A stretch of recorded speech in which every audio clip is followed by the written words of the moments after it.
Boa noite a todos, paz e bem. Hoje então nós vamos ter um momento, a doutora Darkley, neurologista, que entrou, está entrando aqui agora conosco, e na realidade foi quem nos convidou a batermos esse papo hoje sobre fé, sobre adesão a tratamento, quando a fé, a espiritualidade e qual que é o impacto verdadeiro que a ciência nos explica sobre isso. Eu estou aguardando a doutora Darkley entrar, ela está entrando aqui agora, deixa eu só isso. Queria agradecer a presença de vocês, estou extremamente honrada com o convite dela, porque eu penso que sempre que nós pudermos partilhar aquilo que traz alívio para o sofrimento da alma, principalmente, é muito interessante. Darkley está entrando, acabei de vê-la. Ela entrou, vamos lá. Vou só esperar ela solicitar para que a gente possa então. Na realidade, o convite foi dessa amiga querida, e como a gente está fazendo pelo Insta do Oncovida, aqui se agora sim, acabou que há pouco para que o Oncovida pudesse convidá-la, né? Mas na realidade minha honra é maior por estar sendo convidada da amiga Darkley. Boa noite! Ai, deu certo! Tudo bem? Tá boa, minha amiga. Que honra estar com você. Igualmente. Meu Deus, eu quero esses óculos para mim, meu Deus. Como é que eu faço? Que coisa linda! Pois é, isso aqui foi uma inspiração do Jornal Nacional. Porque não tem que ficar na live aqui sem óculos, fica muito... Você está muito linda. Tem tempo que eu não te vejo pessoalmente, né? Aqui, deixa eu só te pedir um favor. Você consegue focalizar um pouquinho a sua tela? Porque aqui no meu, eu estou cortando um pedacinho da sua testa. Então vou arrumar aqui, peraí. Vê se você... Isso, Darkley, pronto. Para trás aqui. Acho que você vai ter que ir um pouquinho para trás. Você quer que eu chegue para trás também? Não, acho que tá. Não? Tá. Se você quiser focalizar mais um pouquinho, porque ainda tá pegando um pedacinho da sua testa. Vê se você consegue virar o celular. Isso, agora tá ótimo. Graças a Deus. Ótimo. Também ficar muito longe, eu não enxergo aí os comentários.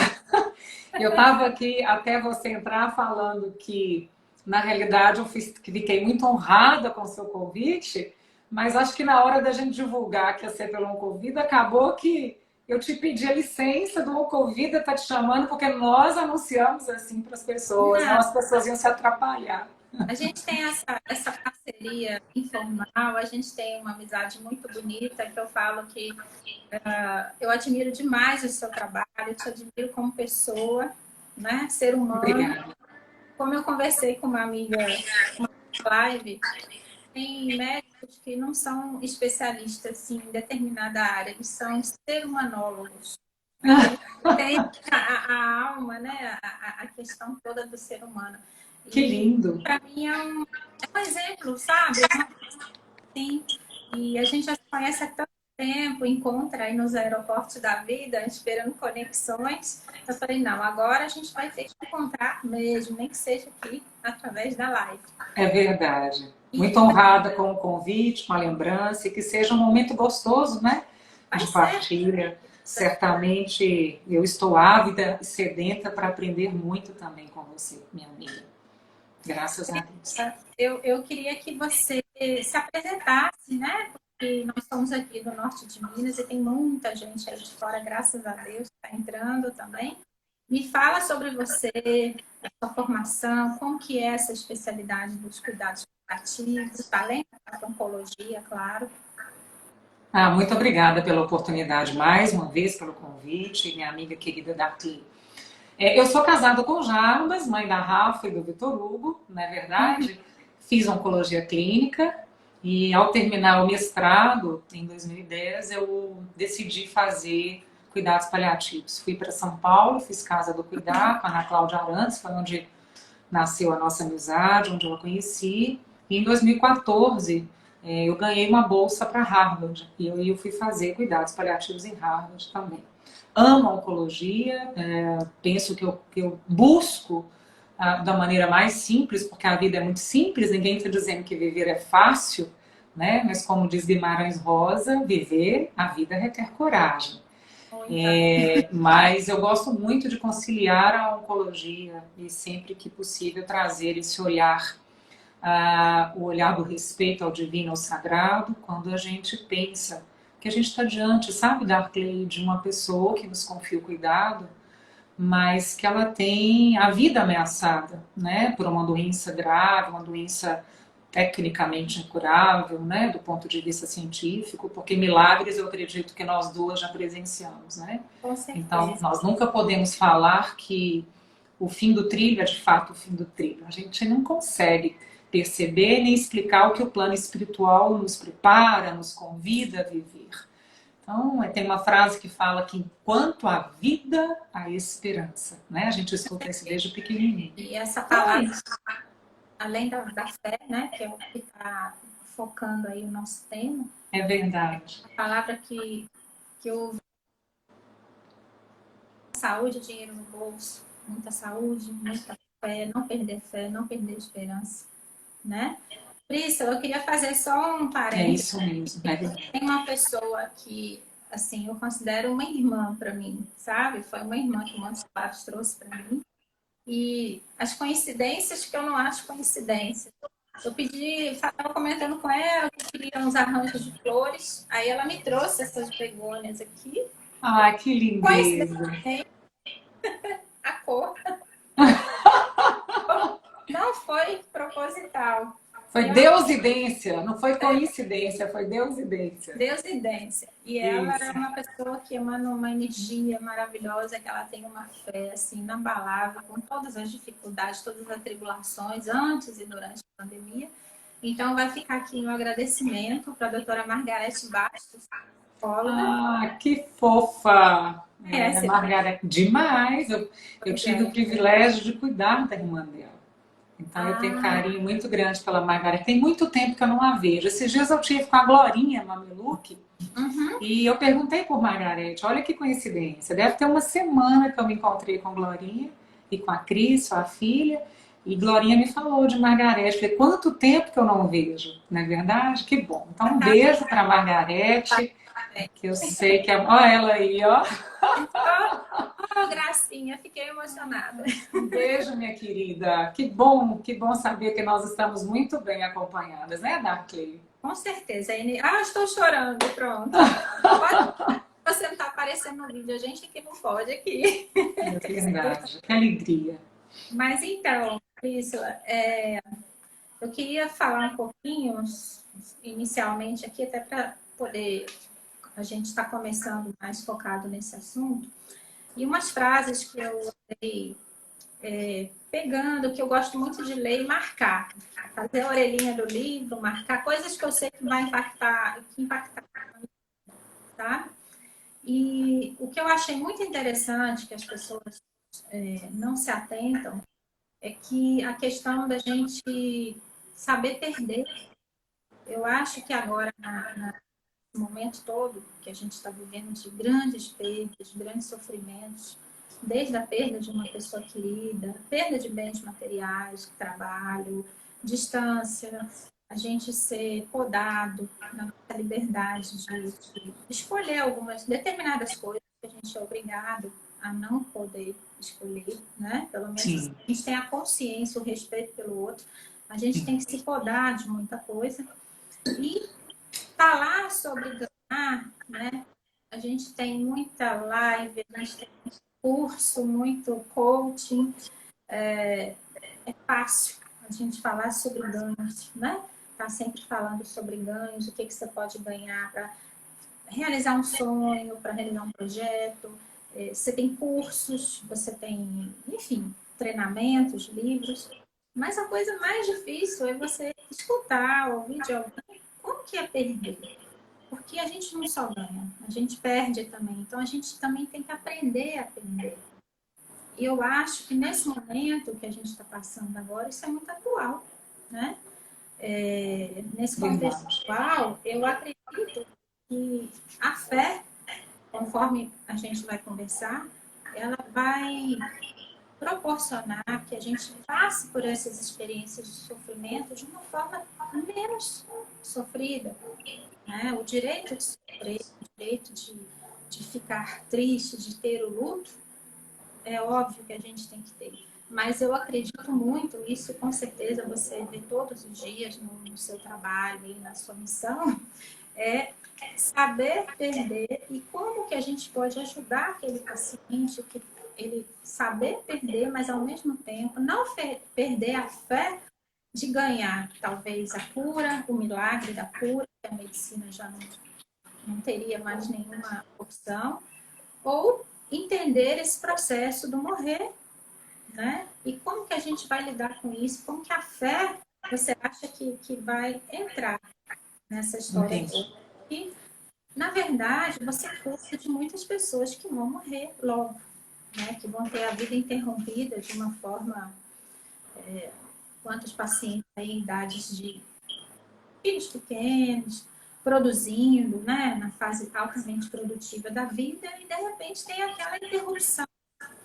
E eu posso morrer amanhã. Eu estou Sim. recebendo uma notícia que está mudando a minha vida completamente, né? Toda a dinâmica da minha vida, das pessoas que eu amo, a minha relação com Deus, a minha relação com as minhas crenças, o que realmente eu acredito, o que eu posso fazer para tornar, juntamente com, no caso, o médico, né? Principalmente o oncologista, o cuidados paliativos, como que a gente pode ajudar esses pacientes a exercer a fé deles de uma forma mais intensa, para ele poder passar por esse processo, tanto da cura, que no Sim. caso, no seu caso, né, de esgotamento, de cura medicamentosa, ele possa ter a cura espiritual, para ele poder ter essa passagem para a nova fase, que para mim eu considero, e eu leio muito sobre isso também, como você fala, a morte é um processo que faz parte da vida, e a gente tem que falar nela. A gente precisa saber um pouquinho mais como lidar com ela. E eu vejo que as pessoas que estão nessas situações, né, apesar de não ter um contato direto com as terminais, elas têm muito medo, não é de morrer, mas é medo de ter feito escolhas erradas, de se Sim. arrepender do que não fez também. E É aí, principalmente o que não fez, né? Porque os arrependimentos nos visitam quando a gente está chegando na fronteira da vida, né, Arthur? Então, acho que, dando sequência a essa reflexão que você falou e falou lindamente, essa semana eu até postei nos stories, eu estou lendo um livro sobre cura, do Sidney Sheldon, e lá falava que se você soubesse que você tem poucas horas ou poucos dias de vida, você amaria mais, você abraçaria mais, você se esforçaria para ser de fato uma pessoa melhor? E aí ele responde, pois é, você está morrendo, todos estamos morrendo. Então eu acho que a perda, e aí sim, fazendo a gente dar sequência a essa sua reflexão, a perda ela existe desde o momento que você nasce, né? Porque entre o berço e o caixão, você tem um tempo que é a oportunidade de você fazer, que é a vida, é o que você vai fazer desse tempo que você tem entre o nascimento e a morte. Então, desde o momento que você nasce, você já começa a ter perdas. Você começa a perder, porque o líquido amniótico que você está na barriga é aquilo que te faz toda a conexão que você precisa para estar ali, para nutrir. A partir dali você tem o cordão, a partir dali você tem que fazer um esforço respiratório para abrir os pulmões. Então você já teve uma perda de que alguém já não está mais respirando por você. Então, desde o primeiro segundo, você já está vivendo perdas. E eu penso que a perda, por ser tão inerente à vida, muitas pessoas acham que a morte é o oposto de vida, né? E na realidade a morte é o oposto de nascimento. Mas a morte está muito claro desde o início, quando você começa a ter consciência do mundo à sua volta, que a morte faz parte da vida. Exato. E deve ser um dia que vale muito a pena a gente viver. Porque imagina, quando você chegar no leito de sua morte, Dartley, e poder falar, caramba, que privilégio que eu tive de estar com as minhas filhas, que privilégio que eu tive de poder conhecer pessoas legais, não é verdade? Que bacana que eu tive a oportunidade de mudar rotas na minha vida, de errar, de aprender, de cair, de crescer, de levantar, de chorar, de sorrir. Então, por que a gente não pode entender que diante da fragilidade humana, e a perda faz parte deste convite que a vida nos convida de fato a viver todos os dias, por que a gente tem tanto medo de perder? E aí eu fico pensando que em tempos de tanta fragilidade humana, como essa que nós estamos vivendo há mais de 10 meses, né? Um momento que a gente teve tantas restrições, um momento que a gente teve que colocar focinheira na face, não é verdade? Para não agredir o outro e não ser agredido, né? Eu fico pensando... Oi? É isso mesmo, eu considero focinheira, porque não pode, né? É verdade. E aí eu fico pensando, como que o ser humano internaliza que absolutamente nada ele controla, nem a vida, não é verdade? Porque se eu te perguntasse assim, Darkley, você tem 10 minutos de vida, o que você faria? Certamente você ia me largar aqui, saia correndo para abraçar a Rafa, abraçar sua outra filha. Como chama sua filha, sua outra filha? Gabriela. Gabriela, abraçar a Gabi. Então, certamente você ia falar assim, você nem ia me dar tchau. Né? Eu certamente largaria aqui no meio do caminho. Mas o fato é, sabe, minha amiga, que o bacana de tudo é que todos nós procuramos um caminho que nos traga conforto, que amortize a nossa dor. Porque a dor, ela é inerente ao ser humano. Só não sente dor quem o coração não está pulsando mais, porque a vida pulsa, mas todos os dias ela te apresenta rotas diferentes. Ela te apresenta escolhas diferentes, tempestades diferentes, desertos diferentes para atravessar. Então, se a gente entende que nós estamos todos procurando a nossa paz, não é verdade? Que é a nossa segurança, o nosso conforto, e nós sabemos no meio desse caminho, desse ano que passou, que ninguém tem segurança para nada, que o imprevisto é o que nós temos à nossa frente, vem essa palavrinha linda que você falou no início, que é fé. Porque a fé, Darkley, ela vem do latim fides, que é fidelidade. Eu não olhar para trás, eu olhar para frente em confiança. Olha que coisa linda.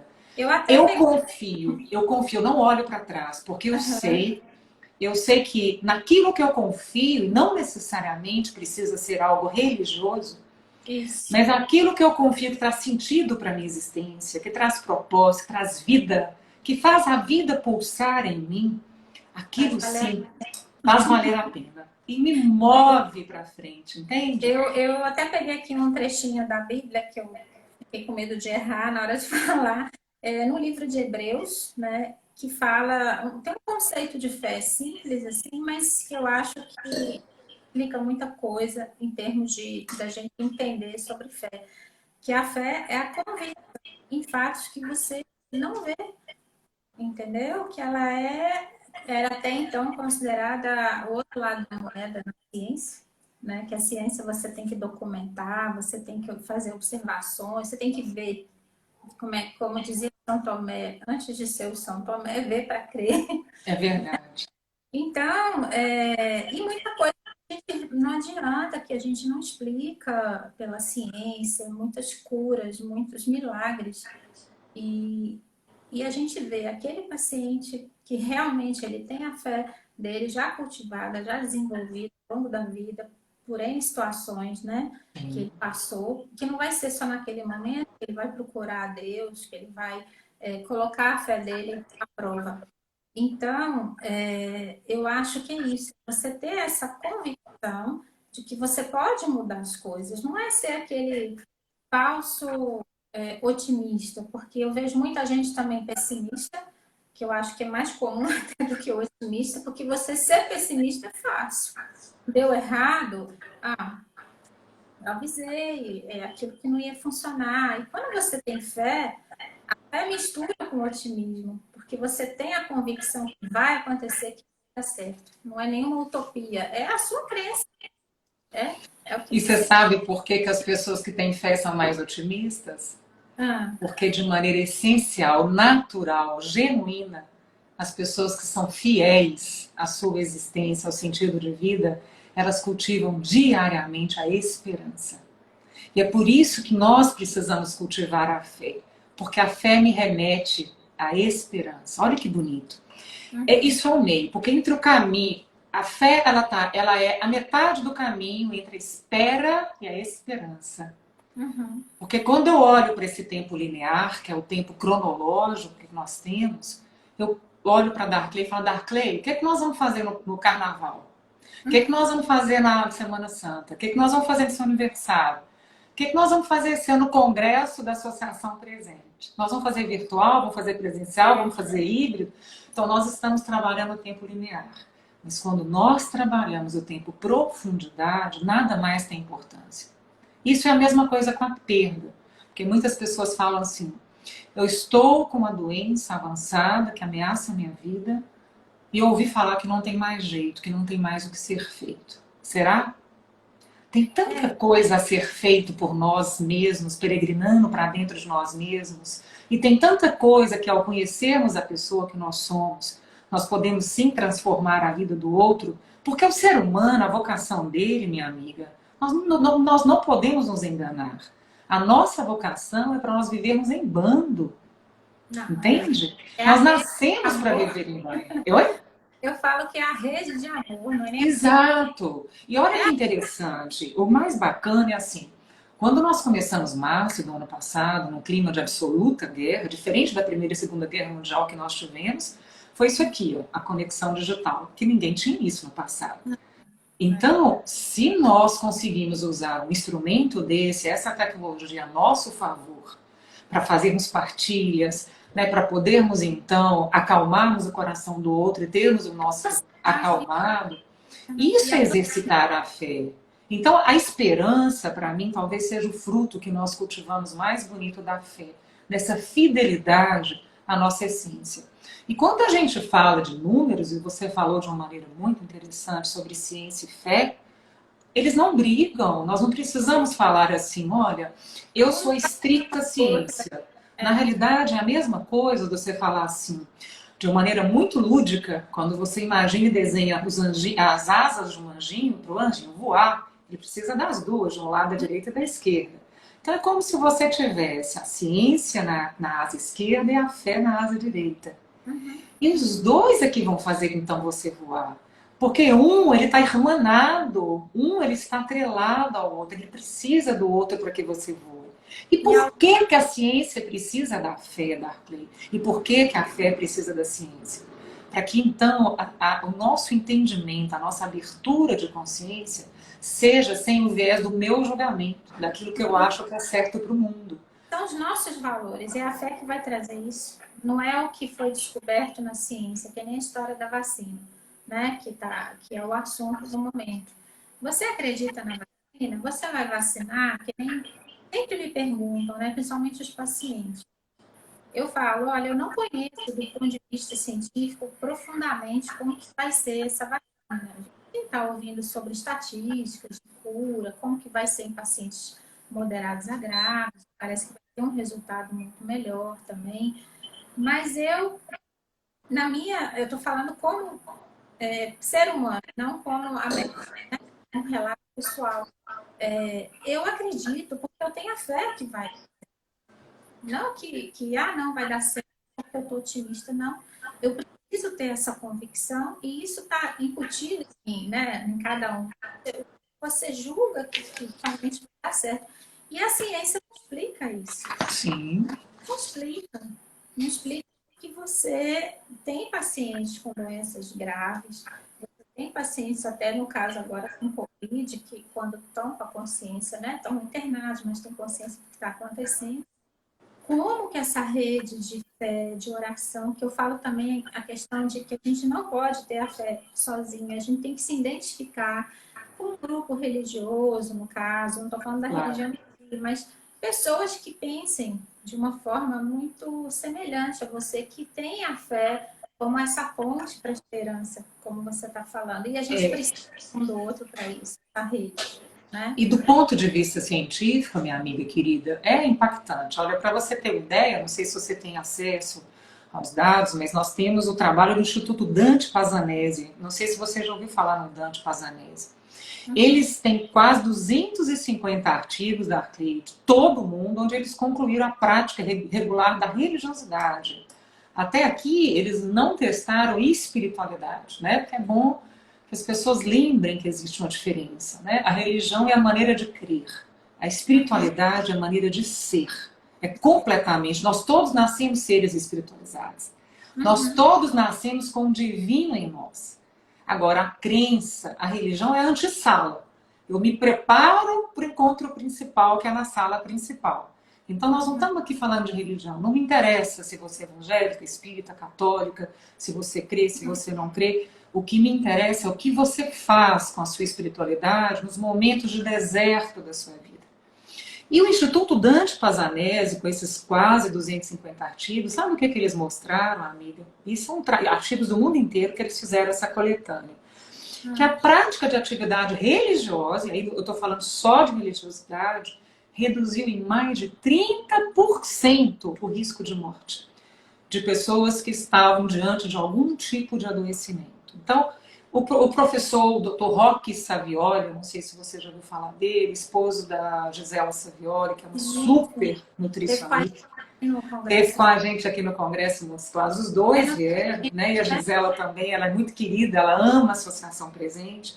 Dr. Roque tem um livro, que quem não leu, vale a pena ler, um dos primeiros livros dele, Milagres Acontecem de Fato. E ele conta histórias da experiência dele enquanto médico, que realmente não se explica, que a medicina não explica. A ciência não explica. Não consegue explicar, mas que a gente tem que abrir. Vou só desligar aqui, que começou a esfriar um pouquinho. E que nós não precisamos de explicação palpável, tangível para tudo, porque existe algo, né, no universo, algo invisível que conspira a nosso favor. Isso, a nossa própria existência não é... É um milagre. É um milagre. Não tem... Mas o Dr. Roque conta um trabalho, Darkley, ele conta um trabalho de pacientes na unidade coronariana, onde havia um grupo de intercessão. Não sei se você lembra desse trabalho, que ele comentou isso no Congresso há 2 anos. Dos infartados. Então, eles recuperavam bem os que não... Isso, exatamente. E aí ele percebeu o poder, inclusive, da intercessão de pessoas, de grupo de pessoas que estavam fazendo intercessão. Alguns com imposição de mãos, alguns até com distâncias maiores, mas intercedendo para aquelas pessoas. E é impressionante o quanto que as pessoas, então, que receberam as orações, teve um desfecho diferente, bem mais favorável do que aquelas pessoas que não receberam. Inclusive, assim, em coma, né? Exatamente, inclusive os pacientes que estavam induzidos em coma, é verdade. Então, assim, eu penso, amiga, que independente de qual doença que bata a nossa porta, né, e o nosso desejo é que a gente consiga ficar o mais saudável o maior tempo possível. Amém. E por isso que andar nessa corda bamba de tentar equilibrar a saúde física, emocional, mental, espiritual, né, a gente precisa realmente ter muita habilidade, porque a vida é muito passageira. Enquanto que a gente pisca, a gente já tem uma bagagem grande, né, e vamos nos preparando para agradecer essa experiência incrível da finitude. Mas eu penso que ao descobrir uma doença é muito importante que o ser humano não se entregue, que ele escolha a esperança, que ele escolha esperançar. Sabe por quê, Darkley? Assim como o Roque Savioli teve tantas experiências de milagres que a medicina não explica, todos nós também já tivemos. Eu recebi em 2010 um paciente querido que veio do INCA com melanoma avançado, recidivado. E ele veio literalmente, uma pessoa que virou meu grande amigo, é uma pessoa maravilhosa, nós estamos juntos até hoje há 10 anos. E eu falo que foi um dos maiores presentes que Deus me deu na vida. E ele é um filósofo, ele é um teólogo, às vezes eu o convido para a gente falar um pouquinho do apóstolo Paulo, um pouquinho sobre o sentido de vida. Minha família tem muito carinho por ele, então Deus me deu um amigo muito mais do que um paciente. Mas ele veio para Montes Claros literalmente para morrer. E ele falou isso para mim. Olha, a médica falou lá que voltou na axila, o melanoma era atrás e recidivou e tal, tal. Mas a gente lembra que alguma coisa aconteceu dentro de uma sala de consultório, onde nós percebemos que existia algo a mais no plano invisível, que nos encheu de esperança, tanto no coração dele quanto no meu. E o resumo disso tudo é que ele está super bem, sem doença, passou por tratamento por mais de 2 anos. Para quem não conhece o melanoma, né, Priscila, que está assistindo a gente, é um câncer extremamente grave. começa em lesões de pele. É verdade. E tem uma média de sobrevida extremamente curta, né? É verdade. Enfim. E são casos que você já prepara a família, o paciente. Eu falo que é complicado essa história de dar tempo. Olha, tem 3 meses, você tem 4. Eu acho que a ciência não pode entrar muito aí, não. Justamente o paciente de 10 anos de segmento, né? Eu nunca uso isso na minha prática, amiga. Eu acho Nossa, que eu não tenho direito de violar aquilo que eu não acredito, sabe? Eu penso assim, você tem uma missão, eu tenho a minha, você tem a sua. O que eu faço com aquilo que a vida me apresenta, quer seja vitória, quer seja deserto, a maneira como eu lido com isso, ou seja, já que a dor é inerente ao ser humano, mas o sofrimento, você pode escolher o quanto você quer sofrer. Você quer sofrer muito? Você escolheu e decidiu sofrer pouco? Então, qual é o caminho que você escolhe ir? Isso é muito importante, sabe, Darkley? Porque isso nos lembra que toda vez que eu abraço o divino, toda vez que o ser humano abraça o divino, ele tem a oportunidade de se alimentar de vida plena. Porque no frigir dos ovos, minha amiga, nós não temos que nos enganar.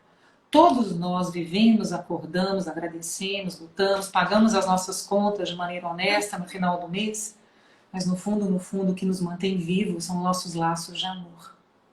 E o que nós queremos, na realidade, é encontrar a nossa verdadeira paz. Até porque, no final desse processo da vida, não importa qual é a doença, isso tudo não adianta nada. Não adianta os bens materiais, né? Não adianta as coisas que você conquistou.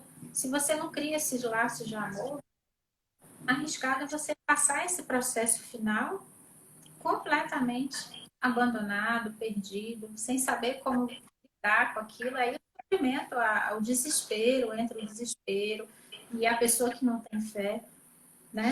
Então... E o incrível disso é você poder estar, então, no leito de morte e saber que isso foi o combinado, né? O jogo é saber que um dia nós vamos morrer, vamos fazer essa travessia, cada um de acordo com aquilo que deu conta, que aprendeu, né? Vai definir de que maneira que ele faz essa passagem.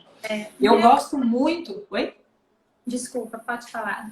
Eu gosto muito de um termo que os evangélicos usam. Eu acho lindo quando eles falam assim: doutora, Deus veio e recolheu a minha mãe.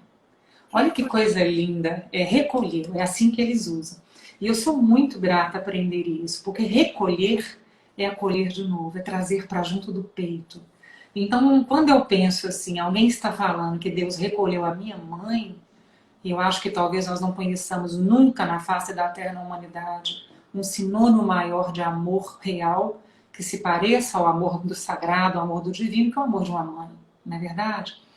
Então eu fico pensando, que conforto é para quem fica saber que foi acolhida no coração de Deus. Então assim, tem muitas coisas lindas que o pensar coletivo nos ensina, sabe, Darkley? E é por isso que eu falo que nós não devemos nos ater só às crenças religiosas, porque eu conheço muito religioso que não é nada espiritualizado. E conheço muito ateu que tem uma espiritualidade lá em cima.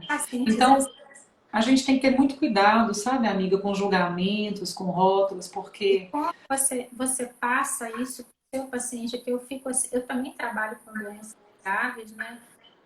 Eu não trabalho mais em emergência neurológica, mas pacientes com doenças degenerativas, que não tem tratamento curativo, mas que a gente vai tentando melhorar a qualidade de vida, até para chegar nesse momento da morte e ele ter a dignidade de morrer com menos sofrimento, que aí depois eu quero que você fale um pouquinho sobre a questão do hospice, eu acho que... Nossa, quando eu vi essa informação, você não imagina, meu coração encheu de alegria. Eu falei, vai ter um cantinho para eles. Mas vai ter aquele cantinho. Eu espero que seja um cantinho para mim também, quando chegar a minha vez, não é verdade? Claro, se Deus verdade. Precisar, eu quero ser acolhida. Amém, amém. Todos, né? Eu penso que nessa viagem coletiva linda, chamada de vida, que nós vivemos, e cada um com a sua experiência pessoal, nós queremos muito experimentar o infinito no finito, né? Então eu experimento a consciência infinita, aquilo que Deus me permite viver, o universo, a natureza, dentro de um tempo limitado, que é o tempo linear. Mas eu quero viver muita profundidade no tempo linear, A né? questão também é do julgamento, né? Dos valores. Exato. Você, como médico, você tem que passar aquela informação da ciência, aquela informação científica. Olha, seu pai, sua mãe, eu falo diretamente com o paciente, é uma situação de muito risco de vida. Pela medicina, a gente vai esgotar todas as possibilidades. Mas uma coisa que eu não admito, Priscila, que né, mais de 20 anos de profissão, é chegar o paciente para mim completamente sem as e falar, olha, você é a última porta, não tem mais em porta nenhuma.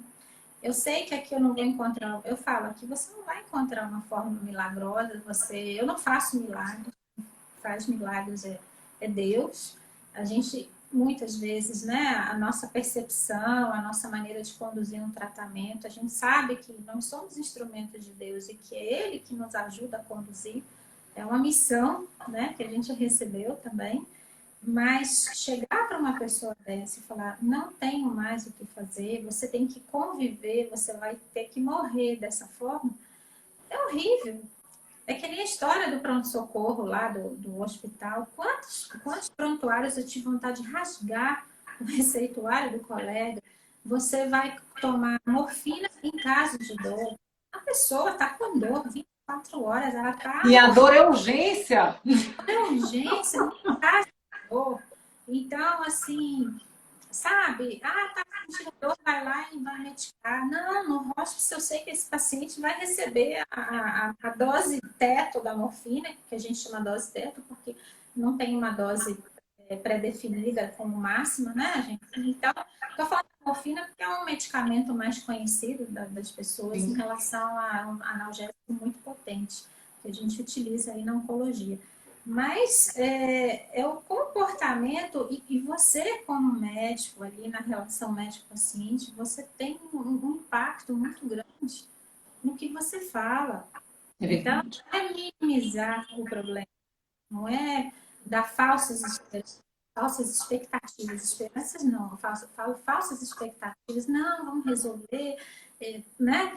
Mas você tirar qualquer possibilidade de esperança, de cura, porque eu falo, a cura medicamentosa você pode não ter, esse paciente pode chegar à finitude dele, mas ele precisa muitas vezes desse apoio. Ele vai ter uma outra cura, muitas vezes essa cura espiritual que vai acontecer no final da vida. Não é porque ele está doente, agora eu vou ser católico, eu vou para a igreja todo dia, não. É esse reencontro, esse primeiro encontro com a espiritualidade dele, com a crença dele. Então, eu acho inadmissível um colega, né, de qualquer especialidade, falar, não tenho o que fazer. Mas sabe, minha amiga, se a gente olhar do ponto de vista de formação, você talvez vai perdoar esse colega e vai entender que talvez, Darkley, falta um virar da chave, talvez falta uma palavra que vai trazer uma reflexão para ele pensar e se comportar diferente. Sabe, minha amiga? Comunicar notícia difícil não é fácil, nós já sabemos disso, né? Sim. Então, assim, é muito, vamos dizer assim, desafiador você chegar para uma pessoa, por exemplo, como aconteceu comigo, um moço de 44 anos, eu falo moço porque esse ano eu faço 50, então eu acho uma criança, né? 44. Então chega um moço de 44 anos para você, que estava jogando futebol, teve uma colisão no jogo, o colega médico me chama para ver as imagens, essa é a história real que eu estou contando. E a gente viu um monte de fratura, e fratura patológica, fratura de metástase óssea, de alguém que não sabia absolutamente nada que tinha. E aos poucos, então, nós fomos fazendo o caminho reverso, de trás para frente, e descobrimos que era um primário de próstata, que já pulverizou, já abriu o quadro com metástases ósseas. E aí a minha pergunta era, né, o que eu posso fazer para ajudar essa pessoa sendo verdadeira? Então, comunicação de notícias difíceis, você tem que ter muita boa vontade, mas muito treino. A gente tem que estudar, tem que ler, tem que treinar. A gente tem que querer fazer essa diferença. Porque quando você quer ser portadora da verdade, mas não tirando a esperança de quem te confia o cuidado, isso significa uma linha muito tênue, entende? Para que a pessoa possa, então, absorver isso sem desabar. Porque é muita informação que chega para uma pessoa falar assim, caramba, eu tenho que atravessar uma porta e minha vida daqui para frente vai mudar completamente de quem eu amo, de quem eu sou responsável, meus filhos, minha família. Então, olha para você ver. Não só com aquela pessoa, mas de todo o ambiente que ela vive, né? Sim. Mas toda vez que você se dispõe a ter compaixão, a estar no lugar do outro, colocar isso, a colocar seu coração ali do lado e falar, olha, eu não estou aqui porque me pediram, eu não estou aqui porque meu pai achou bonito, porque minha mãe achou que eu tinha que ter um diploma de médico, eu estou aqui porque eu acredito que isso traz sentido para minha vida, sabe? Então eu quero fazer o meu melhor para quem está à minha frente possa receber o melhor de mim. E em respeito ao sagrado dele, eu também preciso entender o que ele tem de melhor para me dar e o que ele dá conta de me dar. E eu vou respeitar o que é crença, o que é sagrado para ele, o que importa para ele. Porque o que importa para ele é o que deve importar para mim nessa hora. Uhum. Eu tenho que focar no que importa. Isso. Eu queria também te fazer uma pergunta. Aí não sei se entra também a questão cultural, educacional, do entendimento, né, da parte técnica, científica do que está acontecendo, porque né, são pessoas leigas. Então a gente tem que passar essa informação da gravidade da situação, como aconteceu com esse seu paciente do melanoma. Mas como que esse paciente recebe essa notícia? Você acha que já nesse primeiro momento a gente tem que, eu não sei a palavra que eu vou usar, mas tentar perceber se ele tem essa condição de receber a notícia, se ele tem uma capacidade de colocar a fé dele em prática naquele momento, é uma pessoa realmente espiritualizada, você leva em consideração isso e como que você vive na hora da notícia e na sequência que você vai tratar provavelmente o paciente da sua equipe, como que você lida nesse período entre o diagnóstico e a cura ou a morte desse paciente? Como que a gente pode, em termos, eu acho que isso até para os nossos colegas, né, da área de saúde, que esse paciente ele vai ser de uma equipe multidisciplinar, Sim, é verdade.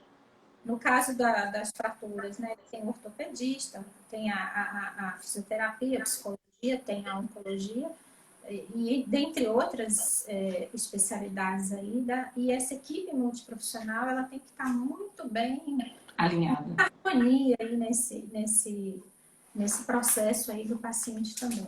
Aí eu queria que você me falasse um pouco, sem deixar de falar sobre a fé também. Claro. Né? Sabe que, como você falou desse trabalho lá do Dani, quantidade de publicações. Eu tive a oportunidade de fazer cuidados paliativos, dor crônica, cuidados paliativos lá no Hospital Einstein, em São Paulo, já tem um tempo. E o que me chamou a atenção, isso tem mais de 10 anos, que as primeiras aulas eram sobre espiritualidade. Verdade, é isso mesmo. Sabe por que, Darkley, que é de espiritualidade? Porque, como eu disse no início da nossa conversa, a espiritualidade nasce com você, faz parte da sua essência, é sua origem. Na sua origem, o divino já vem com você.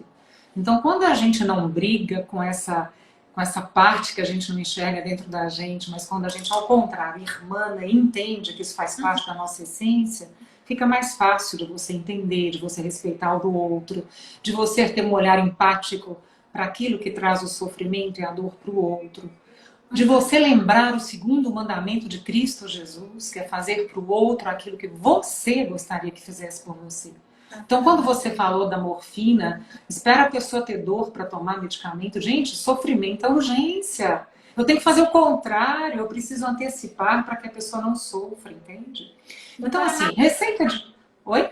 Desculpa, é que eu estou olhando um comentário aqui, a doutora Margarida, psicóloga, né? Ela está falando a questão da estrutura emocional. Ela perguntou, a estrutura emocional, assim, é exatamente o receber essa notícia, né? E esse paciente, ele tem que ter essa estrutura também. Pois é, mas aí é que tá. Eu aposto, sabe, gente, de que todos nós temos essa condição de nos mantermos de pé porque somos seres espiritualizados. Então eu acredito muito, pensando que a espiritualidade é um modo de ser, sabe? Eu acredito muito que é sempre ela que vai me sustentar e te sustentar na casa da existência até o seu último sopro de vida, até o meu último sopro de vida. Então, quando você me pergunta assim, como que é que o paciente recebe quando você faz uma comunicação de uma coisa que vai transformar a vida dele para sempre? Eu não tenho receita de bolo. Eu posso te falar que pela maneira verbal e não verbal é a maneira como a pessoa olha, como ela pega nas mãos, como ela fica com o corpo, como ela se comporta de maneira não verbal também, me faz ter um raciocínio de saber até onde eu devo ir. Mas lembrando sempre que eu só devo ir até onde a pessoa que está na minha frente dê conta. E que eu não tenho que acabar com todas as possibilidades e informações no primeiro encontro, entende? É que eu vou dando linha para que a pessoa possa, ao construir pontes comigo de verdade, exato, e ela possa fazer aflorar a própria espiritualidade dela. Porque é isso que a gente quer buscar.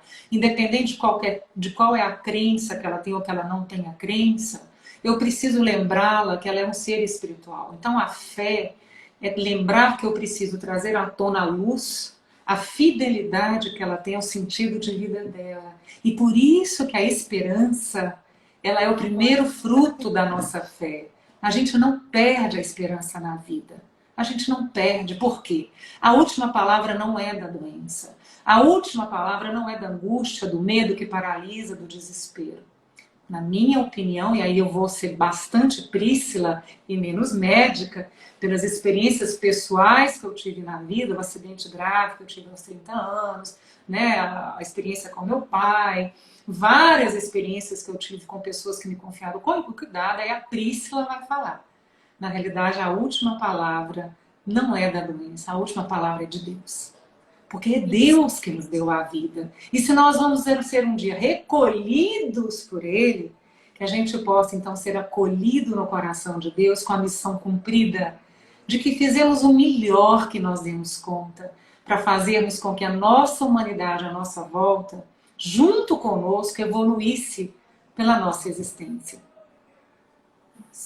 Priscila, eu queria também te perguntar, que é uma pergunta que apareceu para mim na prática clínica também, e aquele paciente que você dá as condições, dá as possibilidades de tratamento paliativo, quando ele fala, não quero mais, acabou, não quero, porque ele tem esse poder de decisão, você dá esse tratamento, e dependendo da situação, do tipo de tratamento, às vezes, né, muito sofrido, de novas cirurgias, de pós-operatórios, complicações de quimioterapia, que a gente sabe que tem efeitos colaterais muitas vezes intoleráveis. Quando a pessoa fala para você, eu não quero, eu não aguento mais. A gente tem que respeitar isso. Não é porque ele perdeu a fé. Eu acho que é uma escolha. Eu já fiz também a minha parte até onde eu pude, até onde eu dei conta, e eu não quero mais. Como que a gente faz nesse momento? É muito simples, a gente respeita o sagrado no outro. Nós estamos juntos, nós não somos seres que curamos, nós somos pontes. Eu sempre falo assim, às vezes a família fala assim comigo, tem uma frase da Clay que muitos colegas nos fazem, e acredito que faça para você assim também, nossa, por que você escolheu cuidar de pessoas que estão morrendo? Aí eu olho e falo, mas eu não escolhi cuidar de quem está morrendo. Eu escolhi cuidar de quem quer viver até que a morte chegue. Olha que diferença. Porque como é que eu sei o momento de eu morrer? Eu tive um acidente gravíssimo aos 30 anos, eu tinha um bebê de 11 meses. Então, como que eu poderia saber que um acidente automobilístico eu poderia não estar mais aqui? Uma coisa que aconteceu há quase 20 anos. Eu saí, despedi do meu filho, beijei, peguei ele no colo, tinha uma semana que tinha saído do peito. Eu estava indo para um congresso. Você entendeu? Eu fiquei 1 ano sem andar, tive 14 fraturas. Perdi meu nariz no acidente. Diz a minha mãe que o nariz ficou melhor do que era. Mas enfim, eu só tô brincando, Arclay. Depois você dá um muito plástico. Mas eu fico pensando assim, é o que a gente conversou no início. Se eu soubesse que eu tinha 10 minutos de vida, o que é que eu faria? Né? Então é muito interessante a gente focar o seguinte. Nós não somos seres humanos focados na morte de outros seres humanos. Nós somos focados em celebrarmos a vida, em trazer à tona, à luz, aquilo que importa para a vida dessa pessoa que está à minha frente e pede ajuda. E sabe, minha amiga, a pessoa que está à nossa frente, nos confia o cuidado, elas poderiam nos dias de hoje sofrerem muito menos se nós também tivéssemos mais engajados e comprometidos a respeitarmos a vontade e o desejo dessas pessoas, se querem tratar, se não querem ser submetidos a tratamentos. Isso é importante, isso é empático, isso é respeitoso de você entender que o que faz parte desse processo é, para essa pessoa, isso para ela importa. Então, se importa para ela, eu vou fazer o possível para estar presente com ela, minimizando o sofrimento humano dela, que é o conceito que a Cecily Saunders nos trouxe de cuidados paliativos, que nada mais é que aliviar o sofrimento humano de uma pessoa e de sua família, porque ninguém alivia sozinho se você não coloca o pacote no contexto, né?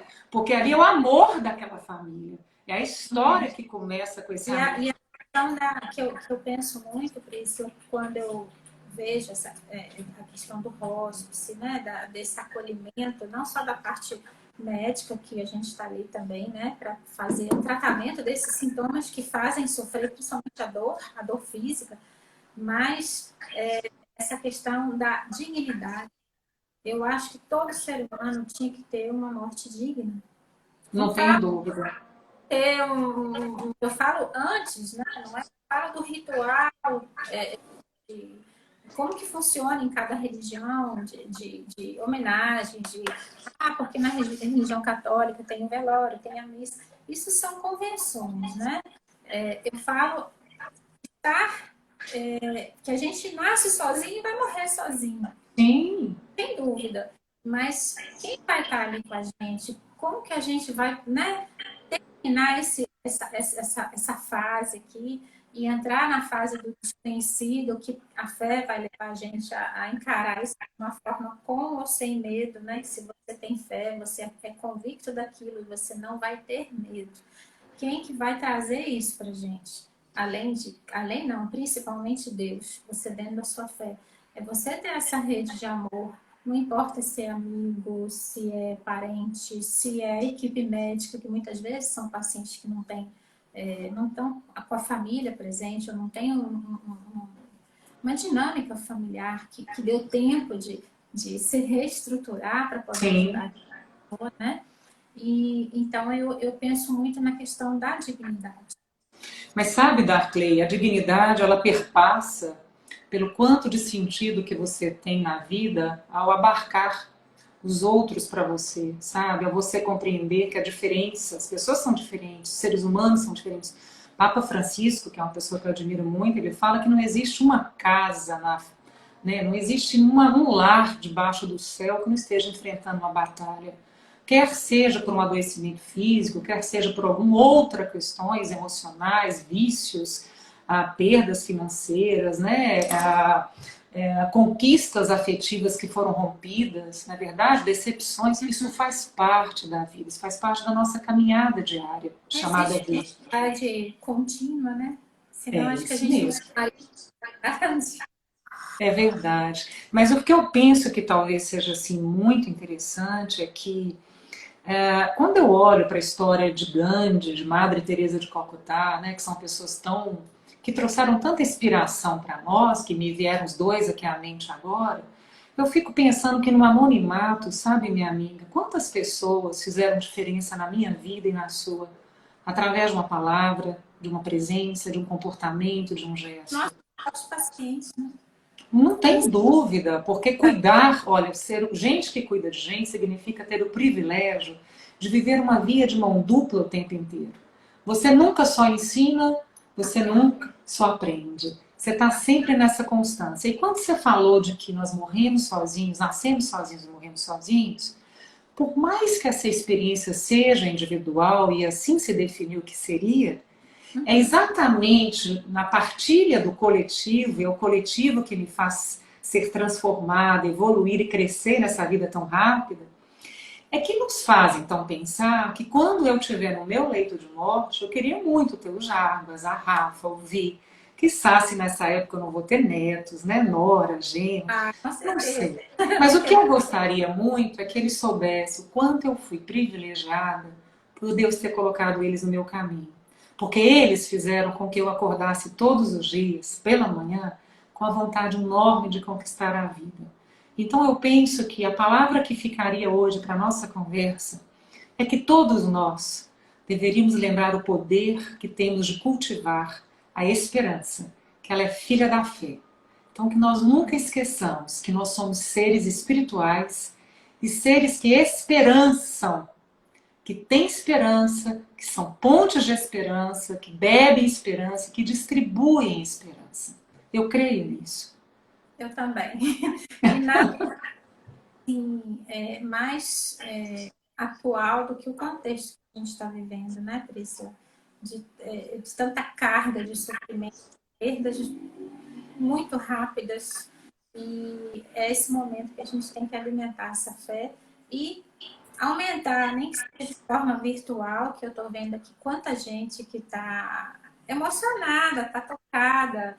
A Emily colocou até umas carinhas de choro, mas eu acredito que seja de uma gratidão, de alguma coisa mais, de alguma coisa boa.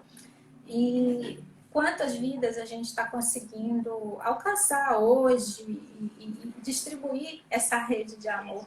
E para mim, medicina é doação, é você acolher o outro, independentemente do nosso conhecimento científico na nossa área, mas a gente tem que ver o outro, o olhar tem que mudar, né? E eu acho que muita coisa está mudando pelo fato da gente ter que rever a nossa própria finitude diante da pandemia, diante das mortes, o olhar que a gente tem sobre o outro e ajudar nesse processo aí da cura, nem que seja a cura somente espiritual, não, que para mim é tudo.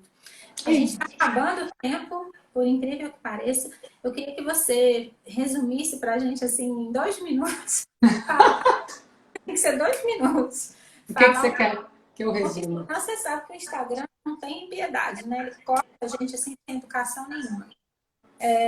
E se for o caso, eu te convido a fazer a parte 2 para a gente falar sobre essa questão. O maior prazer, minha amiga. O maior prazer do mundo.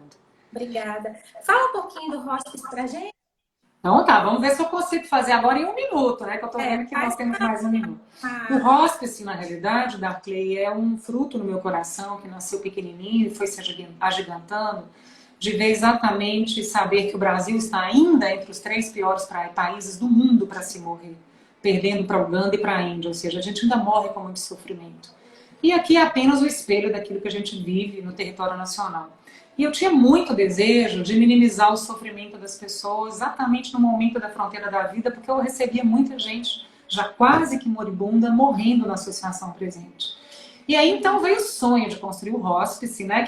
Quem não sabe o que hospice significa, gente, leia um livro fininho que você consegue comprar na internet que chama Bilhete de Plataforma.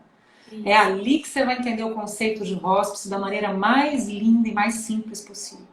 Então, na realidade, é uma filosofia de vida, onde você traz para a pessoa que está ali vivendo uma doença que ameaça a vida e provavelmente podendo ou não estar com um tempo muito curto, mas sim trazendo para ela o alívio do sofrimento humano, quer seja na ordem física, espiritual, social, mental. Então, Montes Claros vai este ano inaugurar o primeiro hospice do interior de Minas Gerais. A gente está super feliz, Darkley. Nós ganhamos um prêmio nacional da Eurofarma, da indústria farmacêutica. Ficamos em primeiro lugar e fomos contemplados e esse valor vai nos ajudar. É verdade.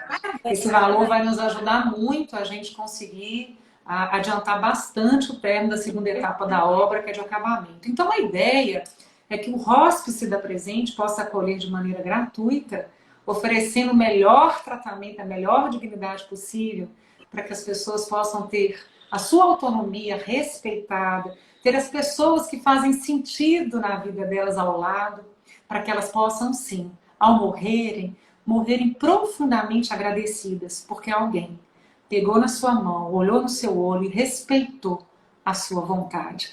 Então a gente está muito feliz porque a Associação Presente, em 2021, vai realizar um grande sonho. Eu quero você lá comigo na inauguração. Beleza. Viu? É isso, minha linda. Com a frase da nossa querida Ana Cláudia Quintana antes, né? Que eu sou fã. Querida, é verdade. Eu também. E o título do livro dela, né? Que a morte é um dia que vale a pena viver. E a gente tem que pensar nisso. Por isso que a fé vai entrar aí para tornar esse dia um dia especial para cada um. É isso mesmo. Não tenhamos medo, porque mais do que pensar na morte, nós temos um Deus vivo que cuida de nós. Nós não precisamos ter medo, não é verdade? Obrigada pela oportunidade, Darkley. Agradeço, Priscila. Paz e bem para você. Tem que tirar uma foto assim, ó. Não, vamos lá. Assim. Peraí. Só um minutinho. Cadê a Rafa? Tá aqui. Pronto. Minha assistente, nós com o mesmo nome. Obrigada, minha amiga, pela sua amizade, pelo seu profissionalismo e obrigado por esse momento de partilha que você me deu de presente, tá bom? Que Deus te abençoe. Paz e bem a você e a todos que estão conosco aqui, estiveram conosco nesse momento. Obrigada, gente. Tchau. Boa noite. Com Deus. Tchau. Tchau.